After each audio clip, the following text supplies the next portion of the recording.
Son görüştüm, hikayemiz yarım kaldı. Gittin qayıtmadın, xəyalın sənsizlikdə ruhumu avutmadı. Yazdıkça sevdim, sevdikçe yazdım ama gelsene yazmadıklarımdan danışım.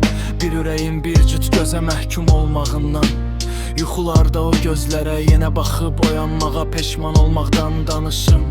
Tənhalıqdan, sənsizlikdən danışım. Yandırdığım şeirlərimdən danışım. Çünkü şehir sevmeyen bir kadına şehir yazmakdı sensizlik. Hayatın sirrini aktaranda kitaplardan hatireleri tapmakdı sensizlik.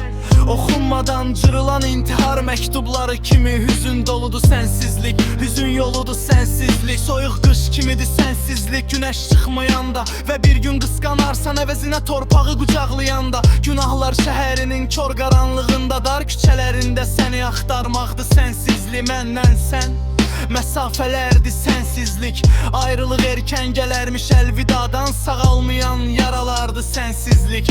Qara yazılmış bəxtimiz, qara küləklər kimidi sensizlik. Payızın yağışlı gecesinde islanan yarpaksız budaq kimidi sensizlik. Biz o budaqla yarpaq kimi ayrı qaldıq. Küləklər tərs əsir, saçların yanında əsmir artıq.